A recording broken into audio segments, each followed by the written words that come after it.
Magandang umaga. So, nandito tayo para talakayin ang pang grade 7, first quarter pa rin. Pero ngayon ay nasa 9th week na tayo. Patapos na ang ating first quarter.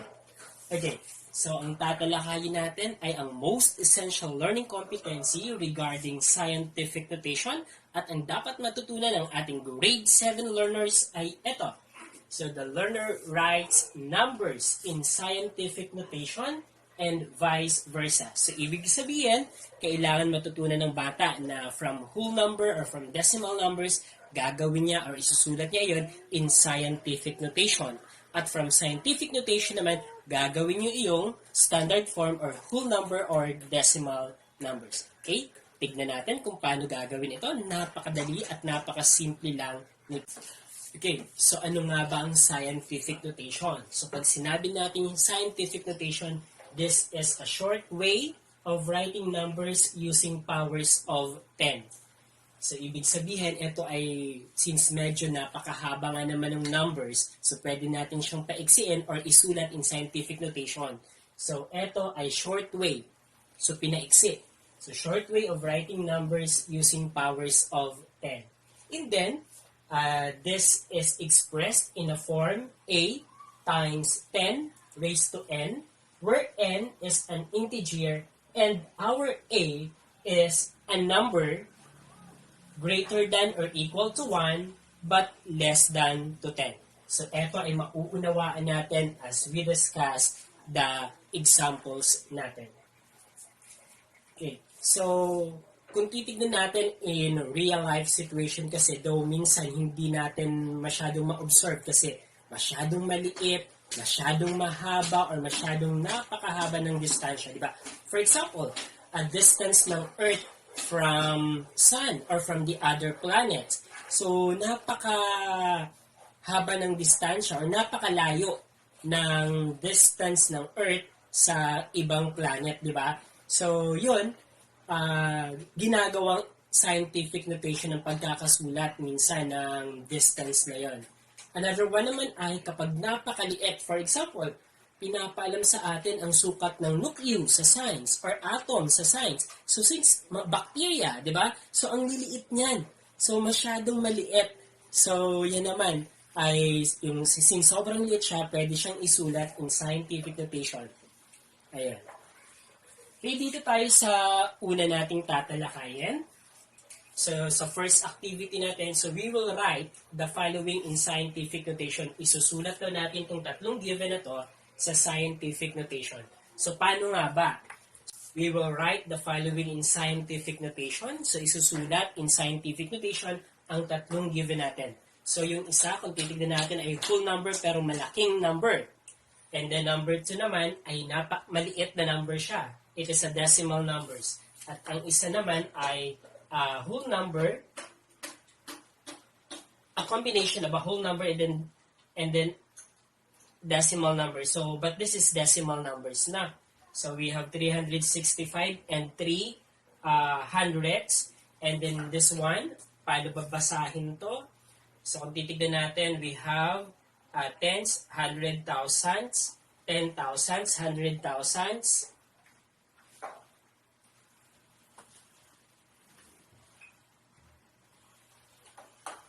okay, million, 10 millions. Okay, so this is 91 10 millions. Na? So again nga, tingnan natin. So tens, hundreds, thousands, 10,000s, 100,000s, millions, 10 millions. Okay, so this is 91 10 millions. And then this one naman ay 45 billion. So 45 billion. So, paano natin isusulat ito in scientific notation? So, una, kailangan nating hanapin yung first non-zero digit from left going to right. So, that is our 4. So, isusulat natin dito ang 4 at 5. And then, ilalagay dito ang decimal point. So, right after the non-zero number. So, eto. And then, take note na ang decimal point ng ating whole number ay nandito yan. Hindi na nilalagay yan since it is a whole number. So, nandito. And then, we will count 1, 2, 3, 4, 5, 6, 7, 8, 9, 10. So, times 10 raised to 10. Okay, so we have this one. So 4 and 5 tenths times 10 raised to 10. So the movement kasi 1, 2, 3, 4, 5, 6, 7, 8, 9, 10. Okay. So yung movement ng decimal 1, 2, 3, 4, 5, 6, 7, 8, 9, 10. Okay. Number 2 problem naman tayo. So we have paano nga natin basahin ito? So 10, tenths, hundreds, thousands, 10,000s, 100,000s, million, 10 millions. So we have 91, 10 millions. So eto, para maisulat natin in scientific notation, hahanapin natin ang first non-zero digit from left to right. So kung titignan natin galing dito, ang first non-zero digit natin ay ang 9. So, ibig sabihin, ilalagay natin dito ang 9, and then 1, and then yung decimal point, ilalagay na rin natin, then times 10. Okay, and then, ano ba yung ilalagay natin na exponent kay 10? So, we will move now the decimal point. So, 1, 2, 3, 4, 5, 6. So, papunta dito kay 9.1. So, 6. So, siyang ilalagay natin dito, 6. But since ang movement ng ating pag-count in changing the decimal point or moving the decimal point going to the right. So since it is going to the right, our exponent must be negative. Ayan. Okay, number 3 tayo. We have 365 and 300s. Okay, so dito, hahanapin ang first non-zero digit. We have 3. So we have 3.6503.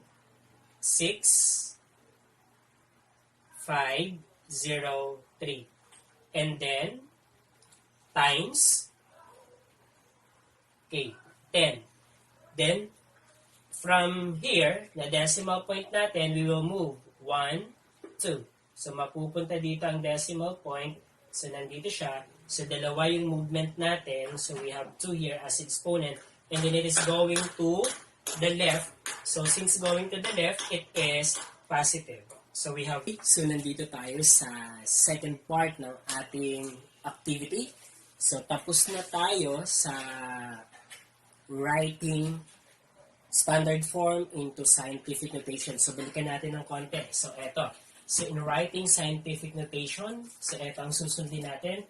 Take note na kapag ang movement natin ng decimal point ay going to the left, so positive ang ating exponent ng 10. Okay. So, kapag negative naman, so gaya nito, so mapapansin natin, ang movement ng decimal point natin going to 5 or going after ng 5 ay it is going to the right. So, since it is going to the right, so negative 5 ang ating exponent. Okay. Okay? So, now dito tayo. Write the following scientific notation in standard form. So, ang mga to ay scientific notation. Paano natin masasabing scientific notation to? So, kung titignan natin, expressed in a form A times 10 raised to n, where n is an integer and A is greater than or equal to 1 but less than to 10. So, kung titignan natin, so our A is between the 1 to 10. So, 2.5, that is greater than 1 but less than 10. 1.6, that is greater than 1 but less than 10. 3 and 25 hundredths, that is greater than 1 but less than 10. So dito, ibig lamang sabihin, hindi pwede ang decimal point ay nandito sa after ng 25, after ng 16, after ng 32. So hindi pwede ang decimal point ay nandoon sa pangalawang non-zero digit. So lagi siyang dapat nandito sa first non-zero digit natin. Okay. So dito, okay, sinasatisfy natin, na-check natin na ito ay scientific notation. Ano po? So ito ang ating mga A. Ito naman, constant to, kasi base of 10 tayo. So 10, 10, and 10. And then, we have the exponent. So dito 9, negative 8, negative 2. So take note that n is an integer. Ang 9, negative 8, at negative 2 ay mga integers sila. So pasok siya sa scientific notation. Kapag hindi ganito ang nakita natin, ito ay hindi wala sa range ng ganito, which is equal or greater than 1 but less than 10. Pag wala dyan, immediately hindi siya scientific notation. Another one, ito dapat ay base 10. And then, ito dapat ay ang exponent natin ay integer. So, positive numbers, negative numbers. By the way, that is whole number. So, whole number and then the negative of those whole numbers. Ayan. Hindi siya pwedeng fractions. Ano po? And then, the operation must be multiplication. Okay? So, isulat na natin to sa scientific notation. Etong scientific notation in standard form. So, ang unang gagawin natin, so 2.5 or 2 and 5 tenths. And then, ang exponent natin ay 9. So, ibig sabihin, mag-move tayo ng 9 places. Since positive yan, that is going to the right tayo. So, we have 1, 2, 3, 4, 5, 6, 7, 8, 9. So, mapupunta dito ang decimal point. And then, etong mga to, lalagyan natin ngayon ng zeros. Ayan. So, this is now equivalent to 2, 5, 1, 2, 3, 4, 5, 6, 7, 8. 1, 2, 3, 4, 5, 6, 7, 8. Yung decimal point, pwede na nating tanggalin since lagi siyang whole number. Okay. So, ilan na nga ba to? So, this is 2,500,000,000. Okay. So, 2,500,000,000. Okay. So, that is now the number. So, ang laki, di ba? Ang laking number noon. Ang hirap magkaroon ng ganun, ng billion-billion na yan. Okay, so next. So, eto tayo. So, kung titignan natin, negative ang exponent. So, isulat natin dito ang 1.6 natin, or 1 and 6 tenths. Kasi ang movement natin, since negative yan, so negative, that is going to the left. So, ilan? So, since negative 8, ang movement ay 8 places going to the left. So, from the decimal point, 1, 2, 3, 4, 5, 6, 7, 8. So, mapupunta dito ang decimal point. So, ilagay natin dito 1, 6, and then, ilagay ko muna dito pala, sorry. 0, 0, 0, 0, 0, 0, 0, and then eto na, andito yung arrow natin, ibig sabihin from here going here.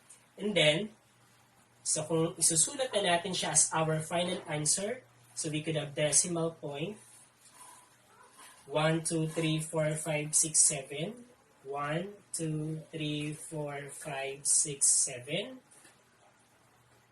and then yung 1, 6.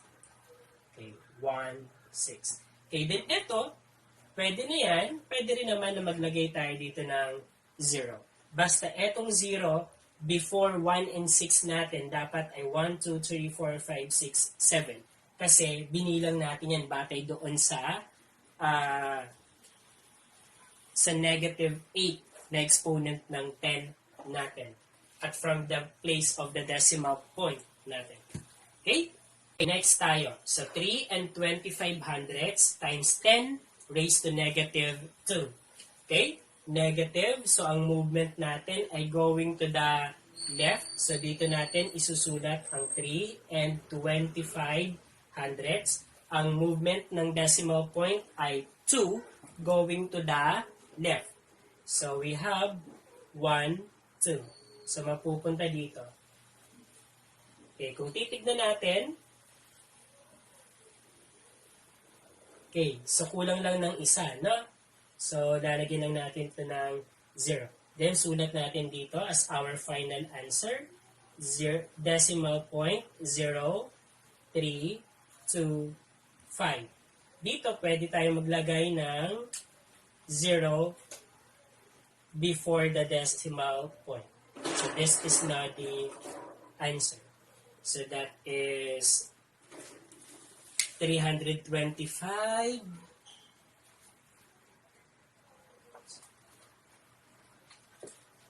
Okay, 325 10,000s. Ayan.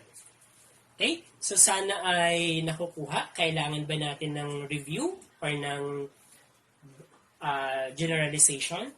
Okay, so to generalize, so we are talking about scientific notation at ang dapat matutunan ng ating mga anak na grade 7 ay maisulat ang scientific notation in standard form and vice versa. So standard form to scientific notation to standard form. And then pag sinabi natin scientific notation, it is a short way of writing numbers using powers of 10. Kaya, mapapansin mo, may mga 10 yan. Okay. So, this scientific notation is expressed in a form A times 10 raised to n, where our n there is integer, and our A must be greater than or equal to 1, but less than 10. Ayun. So, in writing scientific notation, so for example, we have this, 3 million. So, we will look for the decimal point. Ang decimal point ng whole number natin ay nandito sa dulong to. So, we will move it going to the place before the first non-zero digit. So, before our 3. So, 3 is our first non-zero digit. So, and then we will count the movement. So, 1, 2, 3, 4, 5, 6. So, kaya siya naging 3.0 times 10. And then raised to 6 kasi ang minove ng decimal point going to 3.0 ay 6. Okay. Then positive because the movement of the decimal point is going to the left. This is take note in writing in scientific notation. Okay, so the other one is, we have this. So ito naman ay, so we have tens, 100,000, 10,000, 100,000, millions. So we have 53 millions. So in this 53 millions, so ang decimal point natin ay nandito, kailangan mapunta ang decimal point after the first zero digit, so after 5. Okay, so magiging 5.3 dito, and then times 10, and then ang minove ng decimal point natin go from here going to 5, after 5, so we have 1, 2, 3, 4, 5. That's why it is negative 5 kasi ang movement natin ay going to the right. So take note again, that is in writing scientific notation. Okay, so next ay tinalakay din natin ang writing the following scientific notation in standard form. So dito naman, from scientific notation to standard form, mababago etong way na to.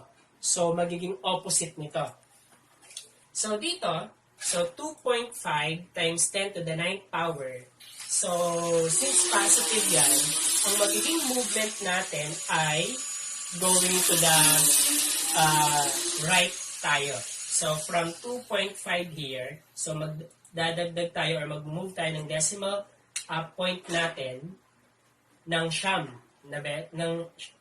na places. So, we have 1, 2, 3, 4, 5, 6, 7, 8, 9. So, mapupunta sa dulo ang decimal point. Then, since it is a whole number, it is understood that the decimal point of that ay nandito sa dulo. Ayan. So, that's why we have this answer. Okay, so yung number 2 naman natin, we have 1.6 times 10 raised to negative 8. So, dito, negative 8 ang exponent ng ating 10. So, since negative yan, ang movement ng ating decimal point ay going to the left naman, since negative. So, from 1.6, we will move 8 decimal, we will move 8 places. So, 1, 2, 3, 4, 5, 6, 7, 8. So, mapupunta dito. So, ibig sabihin, magdadagdag tayo ng 7 zeros before 16. So, 1, 2, 3, 4, 5, 6, 7. So, we have now this as the answer. And then, ang ating number 3 ay kahalintulad ng ating number 2. So, sana ay natutunan, sana ay nasundan para makuha natin ang activity ng ating week 9. At, kinukongratulate ko kayong lahat na sumusubaybay sa akin sapagkat alam ko na kahit papano, siguro kahit 50% ay natutunan natin ang grade 7 math at napakalaki ng tulong nito para tayo ay mas lalong maging magaling sa math at hindi mahirapan dito sa mga susunod na school years natin. So mabuhay at congratulations!